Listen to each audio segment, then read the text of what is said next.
Topics are dry right now in the football world. There's a lot of things going around on Adam Schefter's at Ian Rappaport's Twitter, but like it's not a lot for us football fans to grasp. There's no helmets clacking. There's no shoulder pads getting hit.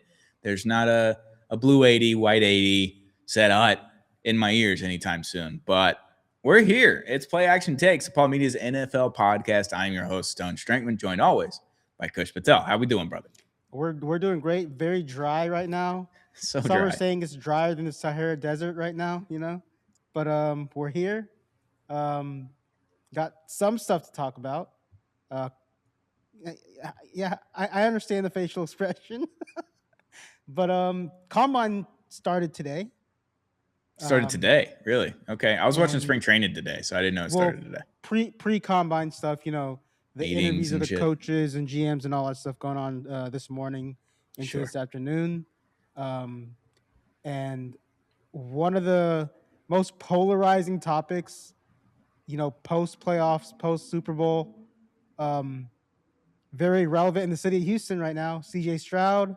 I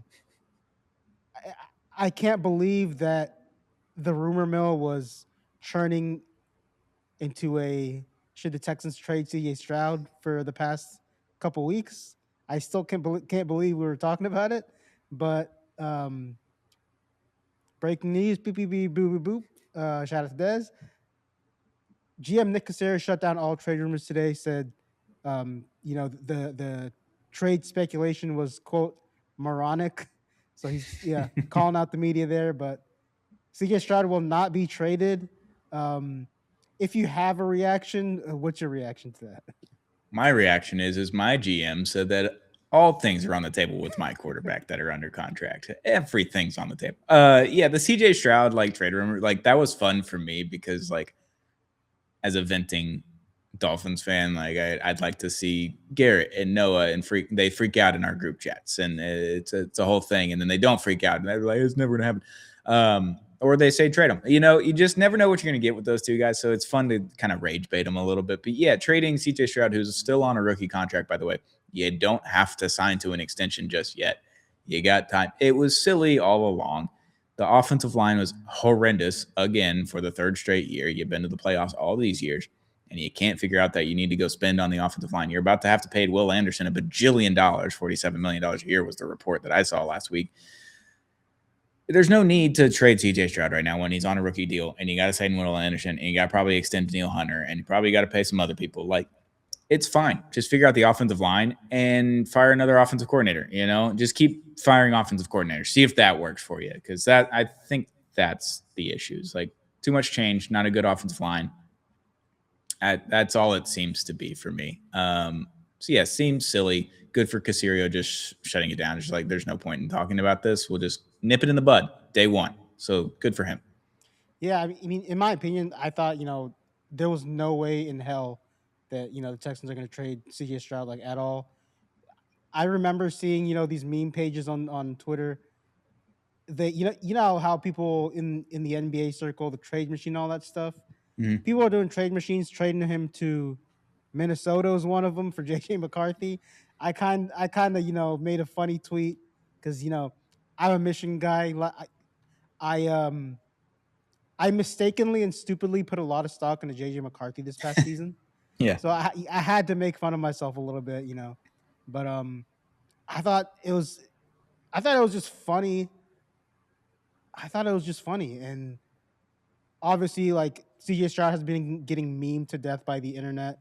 It was just every single day, 24/7. Every He got time the you log Tua into treatment. social media, he was getting memed to death. And I don't think the memes are gonna go away anytime soon, at least until September, week 1. But at least we'll get rid of the stupid trade stuff. Yeah, he got the Tua treatment after that Patriots playoff game, which some of those throws, kind of looked like Tua. Valid. Yeah. Looked like Tua, but that wasn't a normal CJ Stroud game. That wasn't a normal game for him either. Playing up there in the cold and the rain and the sleet and all that kind of stuff. It is what it is. He had a bad game. Offensive line stunk. The defense did its job, and the offense couldn't do anything. And it is what it is. But outside of that, like, there's no reason. There's no reason for the Tua treatment. There's no reason for all the memes. He had one bad game, and I don't really blame him necessarily. You can blame him half the time, but the other half of the time, you got to blame the offensive line. You got to blame the offensive coordinator. You got to blame the run game. Like, they couldn't run the fucking ball all year last year. What are we talking about? I don't know. You don't have Tyreek Hill and Jalen Waddle. Like, Tua was really good for a year and a half, 2 years, because he had those two guys running routes, and then like you add Devon Achane into there, and you're like, oh, okay, like it's pretty cool. You got speed everywhere. Texans didn't really have that. Nico Collins obviously was hurt. Your rookie wide receivers weren't experienced enough in that. I don't know. Like, there's a lot of things that went into that C.J. Stroud game, and I'm not hearing it. So yeah, we'll just shut down the C.J. Stroud rumors here as well on Play Action Takes. We will. Yeah, we will. If you're watching us here on YouTube, that means you're on our new Play Action Takes NFL podcast channel on YouTube. So hit that subscribe button, turn on the notification bell so you never miss an episode. I think we're going to mess around with some live streams this upcoming season. I've got to find my new battle rhythm. I am going to be moving towards the end of the year during football season, so it's going to be a little tough. But I'd like to do some streams from here. We did a lot of USA hockey streams over the past week and a half for the Winter Olympics. Had a blast. Great community. I think we're going to start messing around with that on Play Action Takes. So that's something to look forward to. So that's why you should hit the subscribe button in the dog days of winter and spring, because then when football season comes, you'll be ready with the subscription. Yeah, so like you said, we have a new YouTube. Subscribe to that. We also have we're on Twitter, we're on Instagram, we're on TikTok too. So subscribe to all those. Yeah. For latest content on football during the Sahara Desert dry days of the off season right now. It's really tough. Like, I literally just pulled up Adam Schefter's Twitter before pulling in here. We've had a lot going on today, so it's been a little tough. But like the Lions, they're playing in Munich, 2026 regular season game. Excited about that. Yeah. It's like, this is where we're at, football fans. We're talking about the Lions playing in Germany, which, okay, it's not my team. You know, I'd like to not have to go overseas every year, and that'd be sick. We also saw that the Raiders are expected to keep Maxx Crosby this year. They expect him to be a Raider. Thought that was interesting. I mean, from the Raiders' perspective, obviously, you don't want to let a player like Maxx Crosby go. No. But I think from a player perspective, I think he wants out of there. So it's kind of reminiscent of the Micah Parsons situation. Not really, because the Micah thing was the contract thing, and then the Jerry Jones side of it where they're both beefing, and it's the preseason. He's laying on the table on the sideline, all that stuff going on. We haven't seen that yet from Maxx Crosby, but no. I think if this thing kind of goes on into like camp and during and preseason, it might get there, because like just everything we've seen from Maxx Crosby, publicly, you know, social media, all that stuff, like the guy does not want to be there. Yeah, and it's weird because like a year ago, he wants to be a Raider for life. He wants to be here through the thick and thin and all the things. And then Pete Carroll and Geno Smith happens, and you're like, yeah, get me the hell out of here, which I can understand. Playing for Mark Davis, I don't know how he is as an owner. It seems like he's a great owner for WNBA, and the Aces win the title like every single season. But it's an interesting dynamic. You got another new coach now. Kubiak comes in, and that's kind of exciting. Like, he just won a Super Bowl. He's seen what it looks like in a Super Bowl locker room afterwards. He's seen what it takes to win a Super Bowl over 18 weeks in the regular season and into the playoffs and winning a Super Bowl. Like, he's seen that. So that's a big thing. Like, it's not a small feat. And you have the number 1 overall pick. So, like, Kubiak and Max, can they get in a room, and can Kubiak be like, all right, look, it's going to suck for another year, right? But we're getting our quarterback. We're going to draft him number 1 overall. We're taking Mendoza. We're bringing the Cuban Missile Crisis up here. You know, we're going to take him up, bring him to Vegas. He's going to have a great time. He's just a wholesome guy. He's going to live in Vegas, spread the word of God. You know, he's going to do all those things for us, right? You got Ashton Genty. You got your workhorse already. We got Brock Bowers, who arguably is the best tight end of the game. We're forming some things on offense. You know what I'm going to do with all my free agency money? I'm not going to help you out on defense. I'm sorry. I'm not. I'm going to build that line. I'm going to build up that line. I might get you a piece in the 2nd or 3rd round, right? Get you another defensive lineman to pair up with you, because Christian Wilkins decided to kiss a bunch of people on unwanted kisses from Christian Wilkins. That didn't work out, and his foot broke in half. Look, we're going to do all of these little things. If Kubiak can come in and just tell him, like, hey, we're doing this X, Y, Z, It might suck one more year, but after that, we're going to be up on the up and up. Maybe Maxx Crosby stays. Otherwise, Maxx Crosby can be just send me to a contender. I don't care where. I don't care what coast. It doesn't matter to me. I'm a Texas guy, but I played in was it Eastern Michigan, Central Michigan? One of the Michigans. Yeah, one of the little Michigans that he played. He can play anywhere. He doesn't care. He had less people watching him up there than he did in high school in Texas. So I think that's what we got to do. There's two options, and it's Kubiak convinces them, or Kubiak's be like, hey, I can get 2 firsts for you right now. I might just do it. I mean, the way I look at this thing is I kind of think of the Myles Garrett and the Brown situation last year. And I kind of wonder, and I know it's all about the money, but I kind of wonder how they got him to sign the contract aside from the money part, because they've never been good. A lot of what we heard from Myles Garrett is I want to win. And it just doesn't match up to me if you re-sign with the Cleveland Browns organization. And so I kind of wonder how that negotiation went. And then I kind of think about the Maxx Crosby situation. And if I'm Maxx Crosby, I think I could be convinced to stay just because you have a head coach who just won a Super Bowl as a coordinator. You are going to have the number one pick who everyone thinks you're going to get, Anthony Mendoza, who is the most popular college quarterback out there. He's a content factory to me. Yeah. A ball of sunshine, all that stuff. Sure. You've got Ashton Genty, who exploded on the scene in college football the last 2 seasons as a running back. And you've got some draft capital. So to me, I think you have to ask the question, is the Raiders situation a better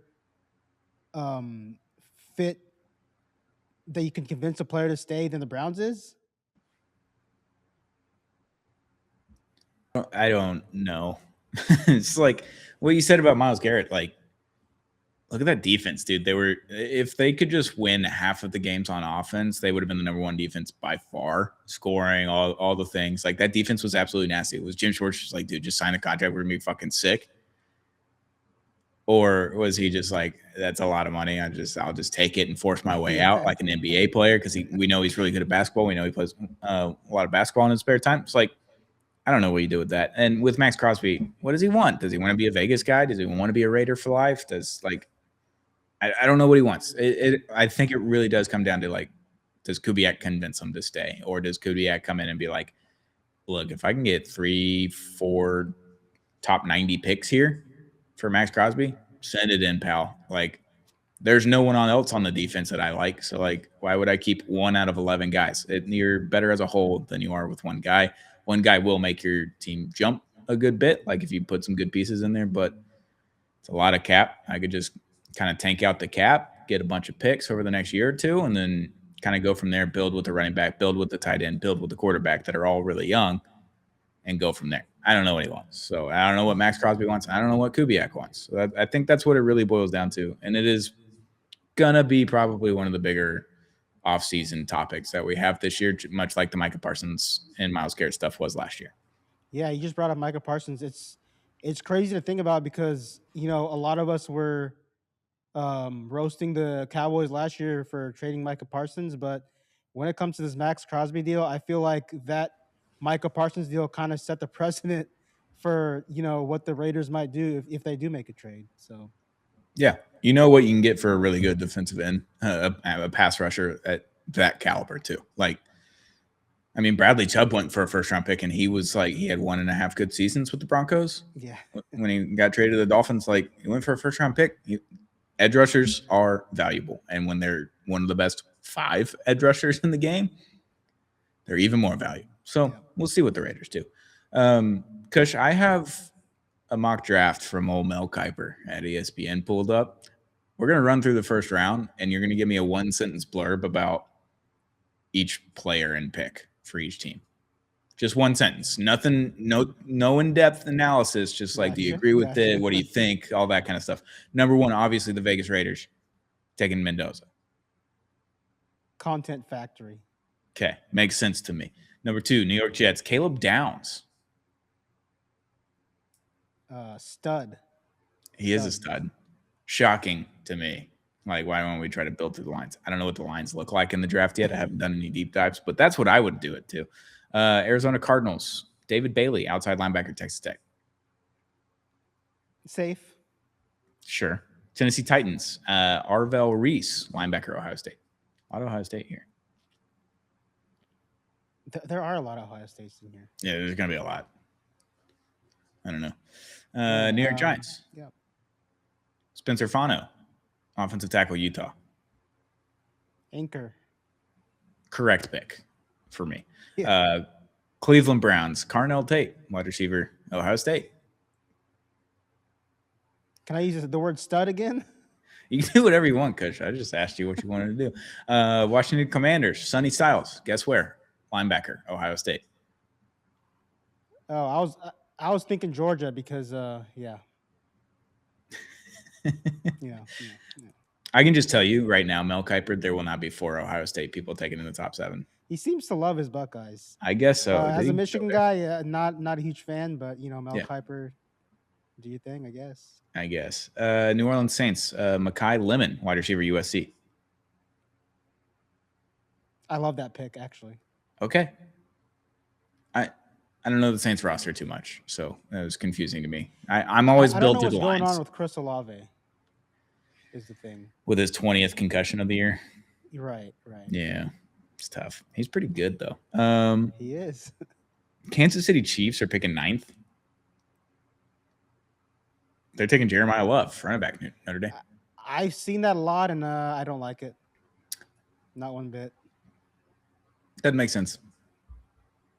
Need a lot more than that. Cincinnati Bengals, Reuben Bain Jr., Miami, defensive end.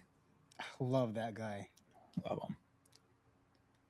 Would rather build the offensive line for the Bengals, but Reuben Bain's pretty sick. I don't know how you pass up. Yeah, he is sick. He's sick.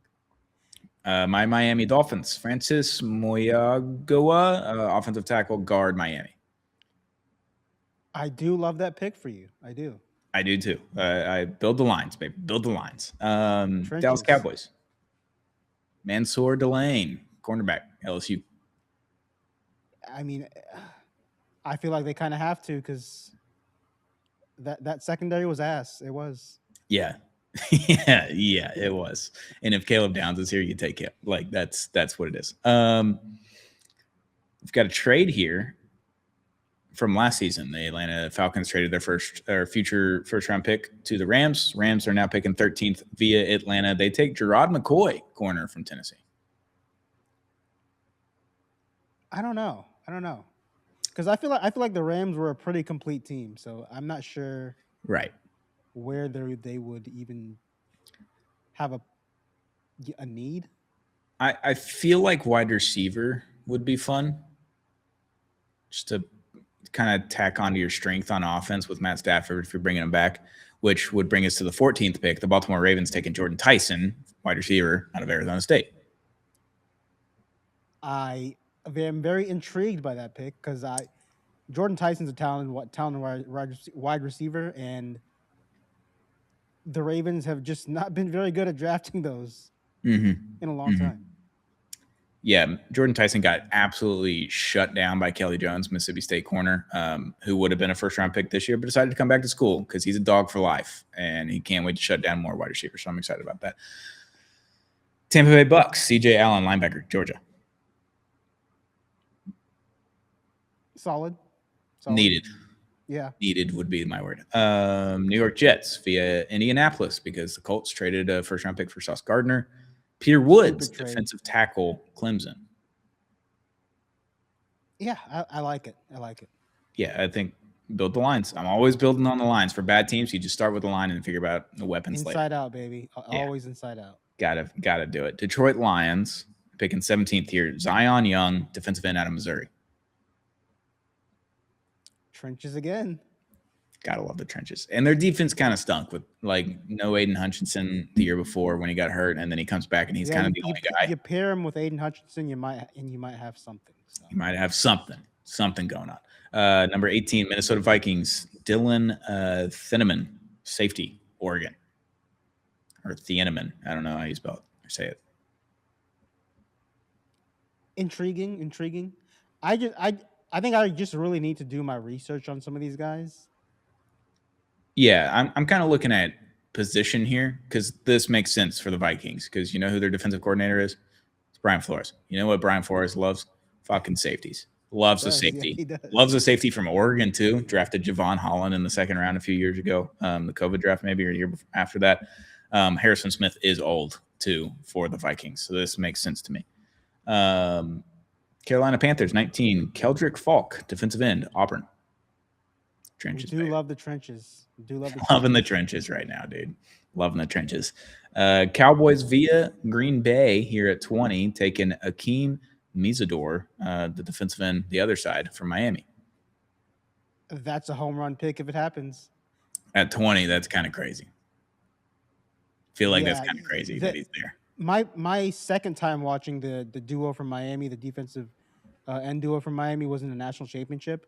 Yeah. And for anyone that watched that game, Ruben Bain and Akeem Mesidor kind of proved to the entire league, like no matter what deficiencies you want to say that those two players have, like a lot of people said Ruben Bain had like T-Rex arms and he's too Yeah. short, all that stuff.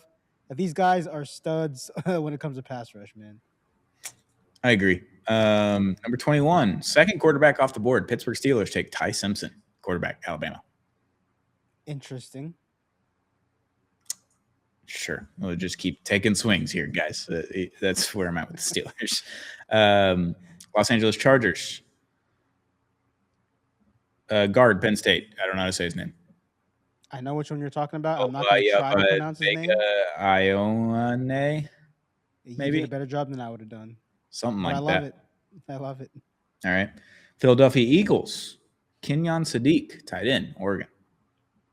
There's some Oregon players on here too. Oregon's good. Oregon was good this year. People forget. Next one, 24. Cleveland Browns via Jacksonville. Monroe Freeling, offensive tackle of Georgia. I like that guy. Trenches. Georgia tackles feel like Alabama tackles in the 2010s. So like I feel good. I feel great about this. They've got a lot of them. That's what it feels like now. 25, Chicago Bears, Caden McDonald, defensive tackle, Ohio State. Another Ohio State guy. 17 of them, I guess. Good for the Bears. Bears. Building the defensive trench. I think that was so kind too. of Yeah, I think so too. Their defense was really good last year, obviously with all the turnovers and everything. Building on your strength and adding maybe to your weakness of your defense, adding with Montez Sweat here. I think that's fun for the line. Buffalo Bills, Denzel Boston, wide receiver, Washington. Is that their wide receiver one that they're looking for? We don't know. We'll find out. Probably not, but we'll keep trying. San Francisco 49ers at 27, Caden Proctor, tackle, guard, Alabama. I do love that guy. The Alabama label kind of scares me because some of them have kind of busted, you know. Yeah, but some of them have kind of been good. So it's true. I don't know. It still scares me. I like Proctor from Alabama. I liked him this season. I enjoyed him. And reading this little blurb, Trent Williams will be 38 years old week 1. So investing a little bit in the future might be the good idea here for the 49ers. Probably smart. All right. Your team, Houston Texans here, picking 28th. How are y'all picking 28th? I guess you won too many games in the playoffs. Jadarian Price, running back, Notre Dame. Oh, I love it. Okay. I love it. Don't get me excited now. Don't get me excited. I'd go line, but, I'll take a running back. Young running backs, they're cheap and they're easy assets. Just kind of run with it. Los Angeles Rams here picking 29. Blake Miller, offensive tackle, Clemson. Makes sense. Yeah. Denver Broncos, 30th. Emmanuel McNeil Warren, the safety out of Toledo. It's kind of the darling of the first round from a little Maction action. I don't know much about him, but yeah, pair him in that secondary with the PS2. They got Jade Barron in the draft last year, so yeah, building that secondary. Got Brandon Jones, Texas and Miami Dolphins legend, but Talona Hufanga, however you say his name too. It'd be a fun safety room. You can kind of run nickel and dime and all that with them. That's going to be a loaded secondary, full of talent. Right. Patriots 31. R. Mason Thomas, outside linebacker, Oklahoma. Interesting position to go with. Yeah. Feel like center, guard, something like that would have been nice. I see where you're coming from, but I think we're only thinking that because of the playoffs and how the offensive line just struggled. But I don't know. We'll see. They do have 2 rookies on the offensive line, so if they didn't go offensive line, I wouldn't be shocked. Yeah, I was thinking more so the right side or the center position. You know, keeping the offensive line at young, because obviously 2 rookies on the left side, they're gonna take their lumps, and we saw that in the Super Bowl. They'll figure it out eventually. It'll be fine. And here, your Super Bowl defending champs, the Seattle Seahawks, Avion Terrell, cornerback, Clemson. Just build on your strength, I guess. Yeah, build on your strength. The secondary is good. I mean, it's only gonna make them stronger. And that was our first mock draft reading out loud on Play Action Takes of 2026. I'm sure we'll do that a few more times before we'll get a little bit better at this next time, you guys. Yeah, that was a surprise. I threw that one on Kush literally mid-episode. Did not give him a heads I up. had no idea you were going to pull that out of your bag of tricks, but you did. So hey. No, I was just thinking, you know. But yeah, not a lot of news right now. Nothing crazy going on. Next week, I think the Titans' new jerseys are being released. There's a teaser. Something's going on 3-3 for the Titans, so that's interesting. We'll see if anyone else releases any new jerseys or new logos before the draft. I don't know. Wish my Dolphins would just go back to the throwback logo, but we're not going to do it, apparently. Everyone's yelling at me, and they're not going to do it. The Falcons also dropping new uniforms this season, so shout out to my second favorite team in the league, the Atlanta Falcons, who I've believed in for so many years, but they've always let me down. Yeah. But yeah, Falcons and Titans dropping new stuff. Aren't the Falcons going back to the throwbacks? Or like a modernized version of the throwback logo and everything? I think they're doing the modernized version of it. Yeah, because they went too modern on this the round with the ATL on the chest and everything. It looks kind of bad. The jerseys themselves do. The helmet, like, it's hard to miss with that logo. Like, you're fine if you have the modern one or the throwback one. You're good with that logo. The jerseys were a problem. I think they just tried to do a little bit too much with the jerseys when they first came out with them. Yeah, I thought it was I like the idea. You know, the 2-tone jersey. The gradient jersey was dumb. Cool idea to me, in my opinion, but the execution was tough. Yeah, the execution was tough, and I just feel like they tried to do what the Jacksonville Jaguars did several years ago with like their the 2-tone matte helmet and then the jerseys and all that stuff. Which, by the way, those Jaguars jerseys are my personal favorite. I love them. A lot of people hate them. The black ones, I really like them. Yeah. Yeah, the black ones are pretty sick with the gradient helmet with the gold into the black. Like, it's kind of a good look, dude. It's kind of fire. Yeah, it is. Yeah. What can you do? All right. Well, let's get out of here before we just mumble on and on and on about random things that aren't happening in the NFL season. But that is it for Play Action Takes, Apollo Media's NFL podcast. Hit that subscribe button if you haven't already. And we'll be back next week. Obviously, we're a day late today, but it is what it is. It's the offseason. What you going to do, baby? You can't do anything about it. But we'll be back very, very soon with another episode of Play Action Takes, Apollo Media's NFL podcast.